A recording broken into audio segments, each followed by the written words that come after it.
नमस्कार, मी संस्कृती आणि आपण पाहत आहात नवा मराठा। कुस्तीप्रेमींसाठी महत्त्वाची बातमी आहे। यंदाच्या वर्षी महाराष्ट्र केसरी स्पर्धा अहिल्यानगर शहरात खेळवली जाणार आहे।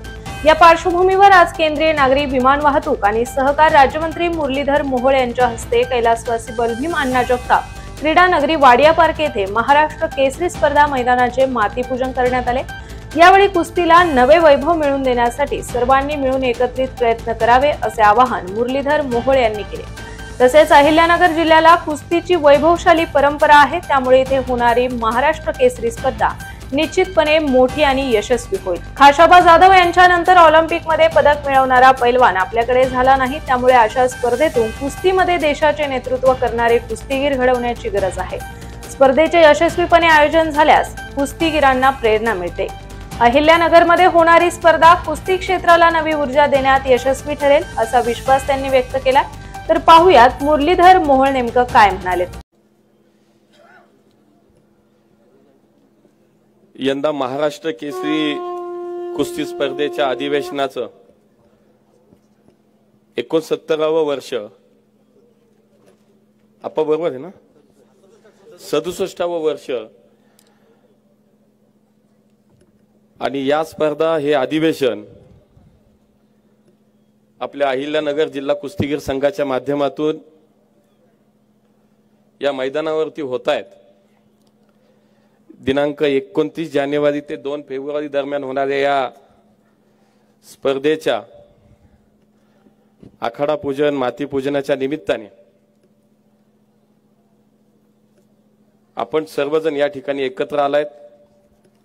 व्यासपीठावरती अनेक मान्यवर मंडळी उपस्थित आहेत। महाराष्ट्र राज्य कुस्ती संघाचे अध्यक्ष माजी खासदार आदरणीय रामदास भाऊ तडस, आमदार शिवाजीराव कर्डिले साहेब, माजी आमदार अरुण काका जगताप, या स्पर्धेचे आयोजक आणि माझे अत्यंत जवळचे स्नेही माझे मित्र संग्राम भैया जगताप, राज्य कुस्तीगीर संघाचे कार्याध्यक्ष पैलवान संदीप अप्पा भोंडवे, सरचिटणीस योगेश दोडके, महापालिका आयुक्त डांगेजी, ज्यांनी नगर जिल्ह्याचं नाव कुस्तीमध्ये मोठं केलं आणि एक नावलौकिक या नगर जिल्ह्याला प्राप्त करून दिला, ते महाराष्ट्र केसरी पैलवान गुलाबजी बर्डे, अशोक भाऊ शिर्के, उपमहाराष्ट्र केसरी सुभाजी लोंढे, ज्यांच्या सोबत मी काही वर्ष कोल्हापूरला तालमीमध्ये सराव केला। आता मी जरी पैलवान दिसत नसलो तरी होतो असे माझे सहकारी प्रवीणदादा घुले, राजाभाऊ गुंड, आमचे कुलदीप तात्या कोंडे, बमनरावजी काशीद, बापूसाहेब थिटे, अनिलजी गुंजाळ, अर्जुन शेळके, पैलवान विशाल देवकर, पैलवान ज्ञानेश्वर मांगडे, पैलवान गणेश मोहोळ, पैलवान उमेश दिघे आणि व्यासपीठावरती उपस्थित सर्वच मान्यवर, आपणही खूप वेळ या ठिकाणी बसलायत। सर्वप्रथम मी आपल्या सगळ्यांची क्षमा मागतो की जी वेळ ठरली होती त्याच्यापेक्षा खूप उशिरा मी या ठिकाणी पोहोचलो आणि त्यामुळे आपल्या सगळ्यांना खूप वाट पाहावी लागली, खूप उशीर होतोय, म्हणून मी सर्वप्रथम आपल्या सगळ्यांची या ठिकाणी दिलगिरी व्यक्त करतो। खरं तर नगर जिल्ह्याला एक मोठं कुस्तीच्या वैभवाच्या परंपरेची एक मोठा वारसा आहे। लहानपणापासून आम्ही ऐकत आलो, पैलवान चबू रानबोकेंपासून ते गुलाब बर्डे इथं बसलेत, या सगळ्या पैलवानांच्या संदर्भातली एक मोठी मालिका, एक मोठी परंपरा या जिल्ह्याला लाभली। ज्यांनी या स्पर्धेचं आता आयोजन केलंय त्या कुटुंबाला सुद्धा लाल मातीची कुस्तीची एक परंपरा आहे। आमचे अरुण काका सांगत होते, माझी आप्पा दिनसेबरोबर कुस्ती झाली, माझी राज्याच्या अधिवेशनामध्ये मी ह्या गटात इतक्या वेळा खेळलो। आमचा संग्राम भैया सुद्धा कोल्हापूरला होते आणि प्रत्यक्षात सासरेभाऊ तर कान फुगलेले सांगायलाच नको पैलवान आहेत का नाही ते। त्यामुळे ह्या सगळ्या कुटुंबाला सुद्धा या कुस्तीची एक मोठी परंपरा आहे आणि म्हणून इथं अधिवेशन करत असताना ज्या वेळेला निर्णय झाला आमच्या रामदास भाऊंच्या नेतृत्वाखाली आमचे योगेजी दोडके असतील, संदीप आप्पा असतील, यांनी जेव्हा निर्णय घेतला की अहिल्यानगरला कुस्ती स्पर्धा होईल आणि ती संग्राम भैया करेल, त्यावेळेला माझ्यासारख्या एका लाल मातीशी नातं असलेल्या एका कुस्तीगीराला याच्याबद्दल एक शाश्वती होती, एक विश्वास होता की ही स्पर्धा नक्की आता मोठी होणार आणि यशस्वी होणार. भैया मागच्या वेळेस तुम्हाला पाहिजे होती पण आम्ही घेतली. त्याचं कारणच असं होतं बहुतेक की आम्ही केली त्याच्यापेक्षा भारी कोण करू शकतं तर भैया करू शकतो म्हणून आम्ही आधी घेतली. आणि म्हणून आता तुम्हाला त्याच्यापेक्षा मोठी स्पर्धा करायची हे तुम्ही ठरवलंय. खरं तर हेच अपेक्षित आहे. आमच्या लाल मातीतली कुस्ती, या राज्यातली कुस्ती आपण पाहिलं मागच्या काही काळामध्ये निश्चितपणे विचार करायला लावणारी होती की आम्ही खूप मागे पडलो. 1952च्या ऑलिम्पिकला खशाबा जाधवांच्या रूपानं या देशाला पहिलं ऑलिम्पिकचं मेडल हे कुस्तीनी दिलं होतं. पण त्यानंतरची शोकांतिका होती की आज तागायत या महाराष्ट्रातनं ऑलिम्पिकचं पदक देणारा पैलवान आम्हाला निर्माण करता आला नाही. किंबहुना गुणवत्ता होती, कर्तृत्व होतं, पण संघटना म्हणून चालवताना आम्ही सगळे कमी पडलो की काय, हा विचार आपल्या सगळ्यांना करायचा होता. आणि म्हणून महाराष्ट्र केसरीच्या स्पर्धा एक वलय आहे त्याला. या राज्यातला खेड्यापाड्यातला शेतकऱ्याचा पोरगा जेव्हा तालमीत जातो तेव्हा त्याचं एकच स्वप्न असतं की मला महाराष्ट्र केसरी व्हायचंय, मला राज्याच्या अधिवेशनामध्ये खेळायचंय. आणि म्हणून या राज्यामध्ये 67 वर्षापूर्वी स्वर्गीय मामासाहेब मोळांच्या प्रयत्नातनं, माध्यमातनं महाराष्ट्र राज्य कुस्तीगीर परिषदेची स्थापना झाली आणि या महाराष्ट्र केसरी स्पर्धेला सुरुवात झाली. आणि त्याची इतकी मोठी परंपरा आहे की वर्षभर आमचे पैलवान या स्पर्धेची वाट बघत असतात. आणि म्हणून महाराष्ट्र केसरीचं तर महत्व कमी नाहीच होणार, परंतु त्याच्या पुढे जाऊन आता आम्हाला या राज्यातून पुढच्या काळामध्ये देशाचं प्रतिनिधित्व करणारे खेळाडू घडवायचे आहेत, पैलवान घडवायचे आहेत. आणि म्हणून महाराष्ट्र केसरी स्पर्धा एक असं व्यासपीठ आहे की ज्याच्यामध्ये या राज्यातली सगळी कुस्तीतली गुणवत्ता आहे ती सगळी एकत्र येते, एका ठिकाणी येते. या राज्यातला कुस्तीसाठी ज्याला ज्याला कुस्ती आवडती, ज्यांनी ज्यांनी कुस्ती केली, तो प्रत्येक जण या स्पर्धेची वाट बघत असतो. आणि म्हणून हे लक्ष लागलेलं असतं की स्पर्धा कशी होईल, या स्पर्धेत मातीतून कोण येईल, मॅटवरनं कोण फायनलला येईल, कुस्ती कशी होईल, हे सुरू होतं. आणि म्हणून ही स्पर्धा जर आम्ही चांगली केली, ही स्पर्धा जर यशस्वी केली, तर निश्चितपणे आमच्या खेळाडूंचं मनोधैर्य वाढतं, आमच्या खेळाडूला चांगले दिवस येतात. आणि म्हणून आम्ही ज्या वेळेला विचार केला महाराष्ट्र केसरी कुस्ती स्पर्धा करताना, आम्ही हा विचार केला की आतापर्यंत कधी झाली नाही अशी स्पर्धा आपल्याला करायची. आणि पुण्यामध्ये या सगळ्यांच्या प्रयत्नातून ती स्पर्धा यशस्वी करण्यामध्ये ही सगळी मंडळी त्या ठिकाणी होती. आपल्याला यश आलं, त्याच्या मागचा उद्देश हा होता आमची कुस्ती वाढली पाहिजे, आमच्या कुस्तीची लोकप्रियता वाढली पाहिजे, आमच्या कुस्तीला राजाश्रय मिळाला पाहिजे. आणि म्हणून भैया आता तुमची जबाबदारी सुद्धा वाढली, त्याच्यापेक्षा तुम्ही चांगली स्पर्धा करू शकता, हा विश्वास रामदास भाऊंना होता. आणि म्हणूनच ही स्पर्धेची संधी ही तुम्हाला दिली. आणि आम्हाला विश्वास आहे की ज्याच्यात खरं तर ज्याचं लाल मातीचं नातं आहे, ज्याने कधीतरी लंगोट लावलाय, ज्याने कुस्ती केली, लाल मातीचं त्याचं जमलंय, असाच माणूस ही स्पर्धा यशस्वी करू शकतो. केवळ राजकारण म्हणून राजकारणी हा माणूस हे करू शकत नाही. आणि आम्हाला विश्वास आहे म्हणून ही स्पर्धा इथं होतीये. या स्पर्धेच्या निमित्तानं निश्चितपणे राज्यातल्या खेळाडूंना एक चांगलं व्यासपीठ उपलब्ध होतं. पण मी म्हणालो तसं आता आम्हाला पुढचा विचार केला पाहिजे.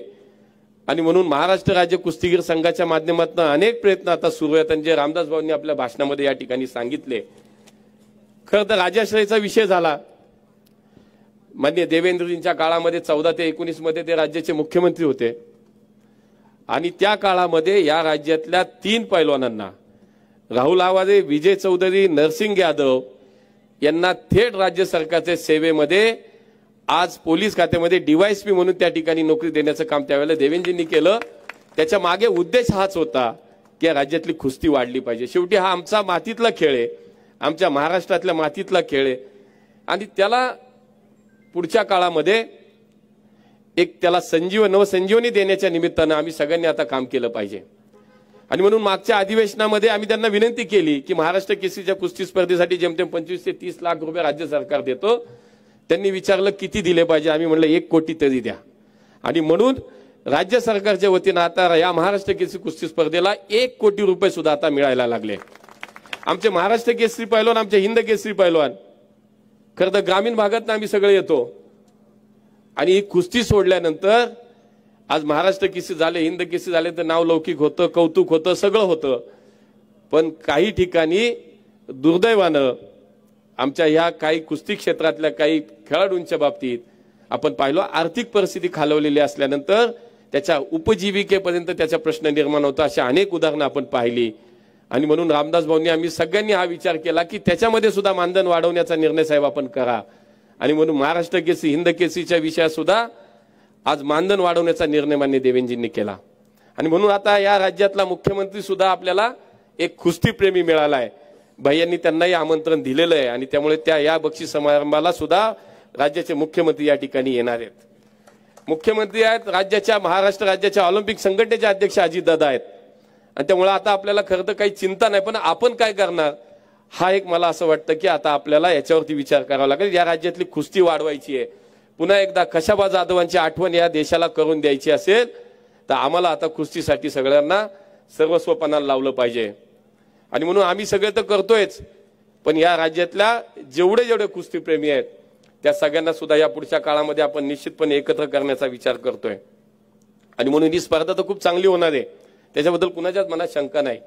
ही स्पर्धा सुंदर होणार, देखणी होणार, व्यवस्था चांगल्या होणार।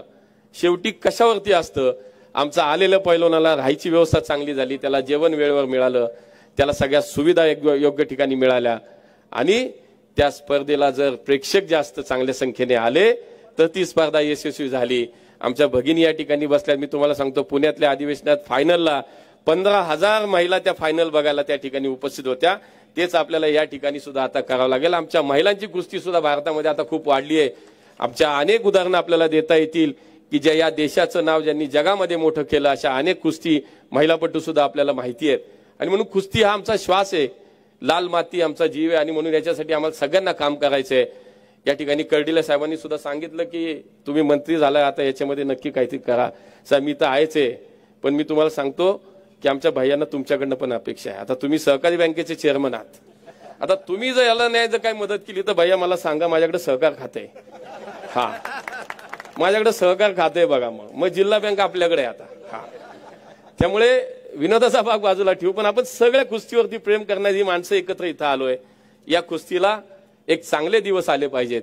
या राज्यातली कुस्तीची परंपरा मोठी आहे, एक मोठं वैभव या ठिकाणी या कुस्तीचं होतं, ते पुढच्या काळात विनंतीच करणार। पण ही कुस्ती सुद्धा आपल्याही बोलण्यात आलं की कुस्ती सुद्धा आम्ही जर चांगल्या भावनेतनं केलं, चांगल्या विचाराने केलं तर निश्चितपणे चांगलंच होतं। आज या देशातल्या किंवा राज्यातल्या अनेक क्षेत्रामध्ये पैलवान खूप वेगवेगळ्या ठिकाणी चांगले पैलवान काम करतात, त्यामुळे पैलवान हुशार असतो हे आता 100% खरं झालंय। कुणी काही म्हणो कर्डिले साहेब, पैलवान जेवढा कमी वेळेत जास्त विचार करतो ना, 1 मिनिटात 3 मिनिटाचा एक राऊंड, त्याच्यात तो 50 डाव मारतो, समोरचा 50 डाव करतो, सेकंदापेक्षा कमी वेळ मिळतो त्याला विचार करायला, हा का तो करू तो का करू। त्यामुळे आपल्या इतकं हुशार कुणीच नसतं, लक्षात घ्या। हा निर्णय ते पटकन घेऊ शकतात। आणि मला असं वाटतं की कुठेतरी या कुस्ती क्षेत्राला मागच्या काही काळामध्ये गालबोट लागलं आणि आपण जो उल्लेख केला त्याचा विचार आपण सगळ्यांनी निश्चितपणे केला। आणि पुढच्या काळामध्ये महाराष्ट्र केसरीच्या कुस्ती स्पर्धा असू, आमची नॅशनलची या ठिकाणी ट्रायल असू, आमची राज्याची ट्रायल असू, आम्ही डोपिंगसाठी आता NADA पत्रव्यवहार सुद्धा केला आणि पुढच्या काळामध्ये NADA कडनं जर मान्यता आली तर या सगळ्या स्पर्धा आता डोपिंग शिवाय होणार नाही, त्याचा विचार आपण सगळेजण आता करतो। कारण आमची कुस्ती आम्हाला बदनाम नाही होऊ द्यायची। आता या राज्याचं वैभव येते, इतके नामांकित मोठे पैलवान झाले, आंदळकर झाले, आज दीनानाथ सिंग झाले, आमचे खंचनाळे सारखी इतकी मोठी माणसं, या मारुती माने सारखी माणसं, सोन्यासारखी माणसं या कुस्तीने या क्षेत्राला दिली। आणि म्हणून आम्हाला आता आमची कुस्ती जपली पाहिजे, आमची कुस्ती वाढवली पाहिजे, आमच्या कुस्तीचं नाव कुठेही आम्हाला खराब होऊन देता कामा नये, हा सगळा विचार आपण पुढच्या काळामध्ये करूया। पुन्हा एकदा अधिक वेळ घेणार नाही ना, तर उशीर आला आणि खूप वेळ बोललाय, तर अंतिम स्पर्धेच्या वेळेला भैया मात्र मला बोलवायचं नाही, एवढीच मला काळजी वाटते. खूप खूप भैया तुमचं मनापासून अभिनंदन करतो, खूप खूप शुभेच्छा देतो. आणि या स्पर्धेच्या निमित्तानं आपण सगळेजण एकत्रपणे काम करणार आहोत. आपल्यालाही शुभेच्छा देतो. या राज्यातील सर्व पैलवानांना या कुस्तीच्या निमित्त या स्पर्धेच्या निमित्तानं खूप खूप शुभेच्छा, अभिनंदन. जय हिंद, जय महाराष्ट्र. तर अशाच माहितीपूर्ण बातम्यांसाठी चॅनलला सबस्क्राईब नक्की करा.